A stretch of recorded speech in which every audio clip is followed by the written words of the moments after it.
వాల్మీకి మహర్షి విరచిత శ్రీమద్ రామాయణం.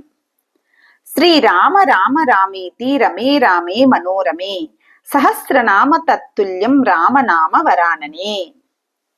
సుందరాకాండం 5వ సర్గ. రావణుని మందిరాలలో సీతకై వెతకటం. చంద్రుడు ఆకాశం మధ్యకు పోయి తన చల్లని కిరణాలతో లోకాలన్నింటినీ ఆహ్లాదపరుస్తున్నాడు. నక్షత్రాల మధ్యన వెలిగిపోతున్న చంద్రుడు గోశాలలో విహరించే ఆబోతులా హనుమంతుడికి కనిపించాడు. వాడి అయిన కొమ్ములతో తెల్లటి ఆబోతు వలె, అనేక శిఖరాలతో కూడిన పర్వతరాజం వలె, తెల్లటి దంతాలకు బంగారు తొడుగు తొడిగిన మదపు టేనుగు వలె 16 కలలతో పరిపూర్ణంగా ప్రకాశిస్తున్న చంద్రుడు అప్పుడు ఆకాశాన వెలిగిపోతున్నాడు.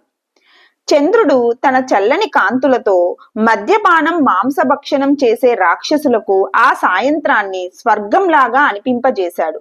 ప్రియురాలందరూ అంతవరకు నటించిన ప్రణయ కోపాన్ని విడిచి ప్రియుల ఒళ్ళల్లోకి వచ్చి చేరుతున్నారు.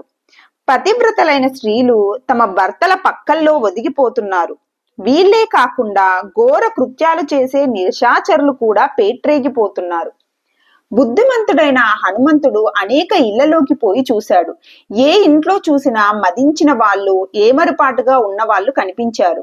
ఆ ఇళ్లన్నీ లక్ష్మి కళతో కలకల్లాడుతూ ఉన్నాయి. ఇళ్లల్లో రాక్షసులు ఒకరినొకరు పరిహాసాలాడుకుంటున్నారు, భుజాలు చరుస్తున్నారు, మద్యం సేవించిన మత్తులో అధిక ప్రసంగం చేస్తున్నారు, ఒకరినొకళ్ళు దోషారోపణలు చేసుకుంటున్నారు. కొందరు తమ ప్రియురాండ్ర తొడలపై పడుకున్నారు, కొందరు అభినయిస్తున్నారు, కొందరు ధనస్సుని ఎక్కుపెట్టి తమ ప్రతాపాన్ని సరిచూసుకుంటున్నారు. కొన్ని ఇళ్లల్లో స్త్రీలు చందనం, అగరు వంటి లేపనాలను శరీరానికి పూసుకున్నారు. కొందరు నిద్రపోతున్నారు, కొందరు ఆనంద పారవశ్యంతో నిట్టూర్పులు వీడుస్తున్నారు, కొందరు ప్రియుడిపై ప్రణయ కోపాన్ని ప్రదర్శిస్తున్నారు, కొందరు విరగబడి నవ్వుతున్నారు. సత్పురుషులు వీధుల్లో సంచారాలు చేస్తున్నారు.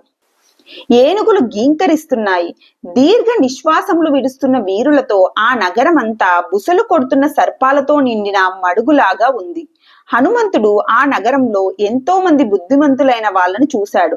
వాళ్ళంతా శ్రద్ధగా వారి వారి పనులను చక్కబెట్టుకోవటంలో నేర్పులై ఉన్నారు. వాళ్ళ పేర్లు కూడా రూపాలకు తగ్గట్టుగా ఉన్నాయి. ఆయా గృహాల్లో రాక్షసుల భార్యలు తమ భర్తలకు ప్రేమానురాగాలతో మద్యాన్ని అందిస్తూ తాము కూడా సేవిస్తున్నారు. కొన్ని ఇళ్లల్లో స్త్రీలు అర్ధరాత్రి వేళ తమ ప్రియుల కౌగిళ్లలో బందీలైపోయారు. సిగ్గుపడుతూనే తాము పరవశులైపోవటం హనుమంతుడు చూశాడు. వాళ్ళంతా పుష్పాల చేత కప్పబడిన పక్షుల్లా కనిపించారు. కొందరు స్త్రీలు వాళ్ళ ఇళ్లల్లో మేడపైన భర్తల ఒడిలో కూర్చొని మన్మదావేశం పొందుతున్నారు. భర్త ప్రేమకు పాత్రులై రతిక్రీడలు చేస్తున్నారు. వారంతా ధర్మ మార్గాన్ని అనుసరించిన స్త్రీలే. హనుమంతుడు చూసిన వారిలో కొందరు వస్త్రహీనులై కూడా ఉన్నారు. కొందరు పుటం పెట్టిన బంగారం రంగులో ఉన్నారు. కొందరు సంభోగ ఆనందాన్ని అత్యధికంగా ఆనందిస్తూ ఉండగా, కొన్ని ఇళ్లలో ప్రియుడు దగ్గర లేనందువల్ల స్త్రీలు వియోగ దుఃఖంతో బాధపడుతూ ఉండటం హనుమంతుడు చూశాడు. అక్కడ స్త్రీలందరూ కడిగిన ముత్యాల్లా సౌందర్యవతులై ఉన్నారు. వాళ్ళంతా ప్రియుల మనస్సును ఆకర్షిస్తూ తమ ప్రియులతో చేరి ఆనందిస్తున్నారు. హనుమంతుడు ఇంతమంది స్త్రీలను చూశాడు. కానీ ఉత్తమ సౌందర్యవంతురాలు, ధార్మికమైన రాజవంశానికి చెందిన సన్నడి నడుము గలదైన అతి సుకుమారి అయిన సీతాదేవి మాత్రం కనపడలేదు. అతి పురాతన కాలం నుండి వస్తున్న ధర్మ మార్గం అందు స్థిరంగా నిలిచి ఉన్నది, రాముని మనస్సులో స్థిరంగా నిలిచినదై అన్ని కాలంలందలి స్త్రీలలోనూ అందరికంటే ఉత్తమురాలైన సీతాదేవిని మాత్రం చూడలేదు.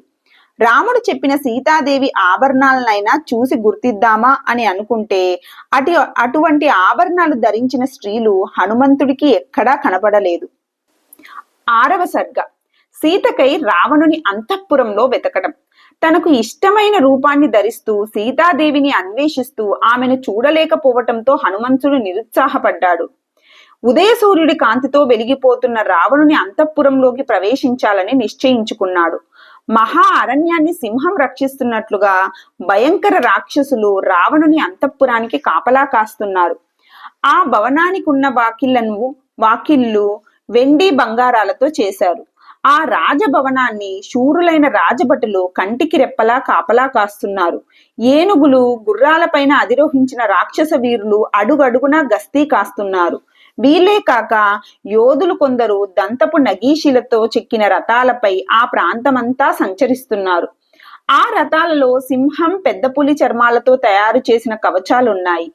ఈ రథాలపై నుండి కాపలా కాస్తున్న యోధులంతా ఒకేసారి 11,000 మంది సైనికులతో యుద్ధం చేయగల సమర్థులు.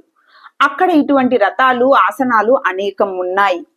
ఆ భవనానికి 4 వైపులా అందమైన వృక్షాలతో వనాలు ఉన్నాయి. ఆ వృక్షాలపైన అనేక జాతుల పక్షులు ఉన్నాయి. అనేక వన్యమృగాలు తిరుగుతూ ముచ్చట గొల్పుతున్నాయి. అటువంటి రావణాసురుడి భవనంలో ఉత్తమమైన స్త్రీలు ఎందరో సంతోషంతో కాపురాలుంటున్నారు. వాళ్ళంతా అలంకారాలు చేసుకున్నారు. వాళ్ళ అలంకారాల ధ్వనులు సముద్ర ధ్వనిని మరిపింపేచట్లు ఉన్నాయి. ఆ భవనంలో అక్కడక్కడ ఛత్రము, చామరులు మొదలైన రాజ చిహ్నాలు కనిపిస్తున్నాయి. ఆ భవనమంతా చందన, అగరు వంటి సుగంధాలతో నిండిపోయింది. అటువంటి మహనీయులైన వారితో ఆ భవనం సింహాలతో కూడిన మహా అరణ్యం వలె శోభించింది. ఆ భవనం బేరి, మృదంగం మున్నగు వాద్యాలతో, శంఖనాదాలతోనూ ప్రతిధ్వనిస్తుంది. అక్కడ నిత్య పూజ, అర్చనలే కాకుండా పర్వదినాల్లో హోమాలతో కూడిన విశేష పూజలు చేస్తూ ఉంటారు. అక్కడి రాక్షసులందరూ అమితమైన భక్తి శ్రద్ధలతో నిత్యము పూజలు చేస్తూ ఉంటారు. ఆ భవనంలోని మధ్య భాగం మాత్రం సముద్ర మధ్యంలాగా గంభీరంగాను నిశ్శబ్దంగాను ఉంటుంది. అక్కడి పైకప్పులన్నీ రత్న వైడూర్యాలతో పొదగబడ్డాయి. ఆ భవనంలో ఎక్కడ చూసినా మణులే, రత్నాలే. అటువంటి రావణుని అంతఃపురాన్ని హనుమంతుడు చూశాడు. హనుమంతుడు ఆ విధంగా ధనికుల గృహాలన్నీ ఒక్క చోట కూడా విడవకుండా సీతాదేవి కోసం వెతికాడు. ఉద్యానవనాలు ఏ మాత్రం భయం లేకుండా వెతికాడు. మహాపరాక్రమశాలి అయిన హనుమంతుడు ముందుగా ప్రహస్తుని ఇంటిపైకి దూకాడు. అక్కడి నుంచి మహాపార్శ్వుని గృహం పైకి దూకాడు. అక్కడి నుండి మేఘంతో సమానుడైన కుంభకర్ణుని ఇంటిపైకి, విభీషణుని గృహం పైకి దూకాడు. అక్కడి నుండి మహోదరుడు, విరూపాక్షుడు, విద్యుజ్జిహ్వుడు, విద్యున్మాలి, వజ్రదంష్ట్రుడు అనే రాక్షస ప్రముఖుల ఇళ్లన్నీ గాలించాడు. అటుపైన శుకుడు, సారణుడు, ఇంద్రజిత్తు, జంబుమాలి, సుమాలి, రశ్మికేతువు, సూర్యకేతువు, వజ్రకాయుడు అనే రాక్షసుల ఇళ్లన్నీ వెతికాడు. తర్వాత ధూమ్రాక్షుడు, సంపాతి, విద్యుద్రూపుడు, భీముడు, గణుడు, విగణుడు, శుకనాసుడు, వక్రుడు, షటుడు, వికటుడు, బ్రహ్మకర్ణుడు, దంష్ట్రుడు, రోమశుడు, యుద్ధోన్మత్తుడు, మత్తుడు, ధ్వజగ్రీవుడు, నాది, విద్యుజ్జిహ్వులు, ఇంద్రజిహ్వులు, హస్తిముఖుడు, కరాలుడు, పిశాచుడు, శోణితాక్షుడు అనే రాక్షసుల ఇళ్లలో సీతాదేవి కోసం వెతికాడు. ఆ విధంగా ఒక్కొక్క ఇంటిపైకి దూకుతూ వాళ్ళ ఐశ్వర్య సమృద్ధిని చూసి హనుమంతుడు ఆశ్చర్యపోయాడు. వానర శ్రేష్ఠుడైన హనుమంతుడు ఒక్కో ఇంటిపైకి దూకుతూ రావణుని భవనం దగ్గర భయంకరమైన కళ్ళు కలిగిన రాక్షస స్త్రీలు ఉండటం చూశాడు. వాళ్ళంతా రావణుడికి అంగరక్షకులై శూలాలు మున్నగు ఆయుధాలను పట్టుకొని కాపలా కాస్తున్నారు.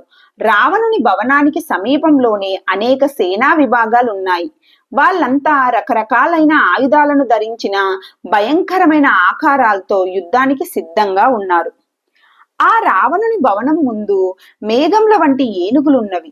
అందులో కొన్నింటికి శత్రు సైన్యంపై ఐరావతంలాగా దాడి చేసే శిక్షణ కూడా ఇవ్వబడింది. అవి నిరంతరం మదోదకాన్ని విడుస్తున్నాయి. మంచి మేలు జాతివి, తెలుపు, ఎరుపు ఇంకా అనేక రంగులలో మేలైన గుర్రాలున్నాయి. అక్కడ రావణాసురుడి భవన ప్రాంతంలో 1000 సేనా విభాగాలున్నాయి. ఒక్కొక్క వాహినిలో 81 ఏనుగులు, 81 రథాలు, 143 గుర్రాలు, 405 కాల్బాలాము ఉంటాయి. అంతేకాకుండా వాయుపుత్రుడైన హనుమంతుడు అనేక ఆకారాల్లో ఉన్న పల్లకీలను, లతా గృహాలను, క్రీడా గృహాలను, కర్రతో నిర్మించబడ్డ చిన్న చిన్న పర్వతాలను, కామభోగాలకు ఉపయోగించే గృహాలను అక్కడ చూశాడు. ఆ రావణుడి భవనం మందర పర్వతమంత పెద్దదిగాను, కుబేరుని భవనం లాగాను ఉండి అనేక ధ్వజాలు, పతాకాలతో నిండి ఉంది. ఆ భవనం ఎక్కడ చూసినా అనేక రత్నాలు మణులతో నిండి ఉంది. ఈ అంతఃపురాన్ని పర్యవేక్షించేందుకు అనేక మంది అధికారులు ఉన్నారు. హనుమంతుడు అక్కడ చూసిన పాత్రలు, శయనములు, ఆసనాలన్నీ బంగారంతో చేయబడ్డాయి. విశాలంగాను మనోహరంగాను ఉన్న ఆ భవనం కుబేరుని భవనం లాగా ఉంది. వందల కొద్ది స్త్రీలు నివసించే ఆ భవనంలో ఎన్నో ప్రాసాదాలున్నాయి. అటువంటి రావణుని అంతఃపుర భవన సముదాయంలోకి హనుమంతుడు ప్రవేశించాడు. 7వ సర్గ పుష్పక విమాన వర్ణన. ఆ రావణుని అంతఃపుర సముదాయంలోని భవనాలన్నీ వైడూర్యాలతోనూ మణులతోనూ అలంకరించబడ్డాయి. కిటికీలన్నీ బంగారంతో చేశాడు. వర్షాకాలంలో మెరుపులు మెరుస్తూ ఉంటే క్రింద ఎగిరే పక్షులన్నీ మేఘాల్లాగా కనిపిస్తాయి. ఆ గృహాలలో అనేక విధాలైన శిలలున్నాయి. పర్వతాలంత పెద్ద పెద్ద మేడల్ని, విశాలమైన ఆయుధగారాన్ని హనుమంతుడు చూశాడు. అక్కడ అంతఃపురంలో కనిపించే రత్న వైడూర్యాలు, వెండి బంగారాలు, ఇంకా అనేక సిరి సంపదలన్నీ రాక్షసులు యుద్ధం చేసి సంపాదించినవే. ఆ భవన సముదాయంలో కొన్ని వందల భవనాలున్నాయి. ఎక్కడా వాస్తు దోషాలు లేకుండా దేవతలు కూడా మెచ్చుకునేటట్లుగా అవి నిర్మించబడ్డాయి. ఆ భవనాలన్నీ ఎక్కడా చిన్నా చితక లోపాలు కూడా కనిపించకపోవటంతో ఇవన్నీ మయుడే నిర్మించాడా అన్నంత శ్రేష్టంగా ఉన్నాయి. అప్పుడు హనుమంతుడు రావణుడు నివసించే గృహాల్ని చూశాడు. అవన్నీ అతడి బలానికి పరాక్రమానికి తగ్గట్టుగా ఉన్నాయి. అక్కడ అతి విలువైన ఒక విమానాన్ని చూశాడు. దాన్ని చూస్తుంటే భూలోక స్వర్గంలాగా అనిపిస్తుంది. అంతా పుష్పాలు, వృక్షాలు, లతలతో నిండి ఉండటం వల్ల సువాసనలు వెదజల్లుతున్నాయి. ఆ విమానంలో నివసించే ఉత్తమ స్త్రీలంతా మేఘాలను అలంకరించిన మెరుపు తీగల్లాగా ఉన్నారు. ఆ భవనాలన్నీ స్వర్గంలోని పుణ్యాత్ములు నివసించేలా ఉన్నాయి. ఆకాశంలో హంసలు మోసుకొని పోతున్న బ్రహ్మదేవుడి రథమా అనిపించేట్లుగా ఉన్నాయి. అనేక రత్నాలతో అలంకరించబడి ఉండటం వల్ల దగదగా మెరిసిపోతున్న పర్వత శిఖరాల వలెను చంద్రుడు, శుక్రుడు మున్నగు గృహాలు సంచరించే ఆకాశంలాగా ఉంది. ఇంద్రధనస్సులాగా అనేక రంగుల్లో విలసిల్లుతుంది. నగరంలో ఉండే విమాన గృహాలన్నింటిలో ఇది అతి శ్రేష్టమైనదిగా హనుమంతుడు భావించాడు. అక్కడ భూమి నిండా అనేక పర్వత పంక్తులున్నాయి.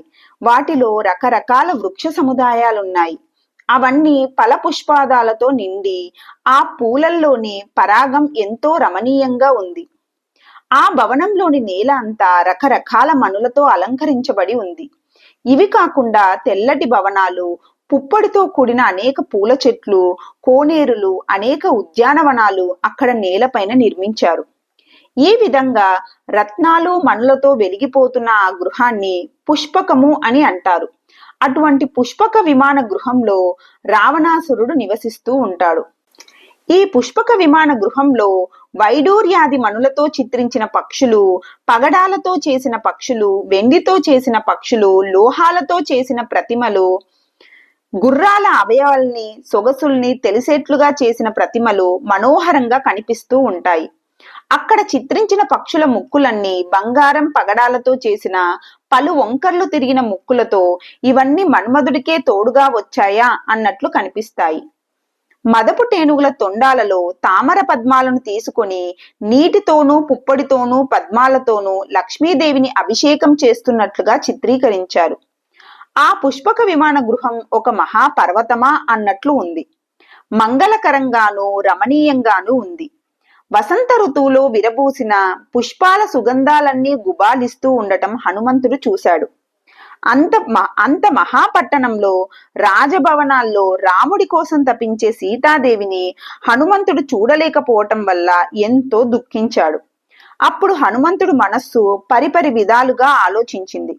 గొప్ప ధైర్యశాలి అవటం వల్ల, దూరదృష్టి గలవాడవటం వల్ల, సీతాన్వేషణ తప్ప వేరే వ్యాపకం లేనివాడు కావటం వల్ల హనుమంతుడు సీతాదేవి కోసం మళ్లీ వెతకటం ప్రారంభించాడు.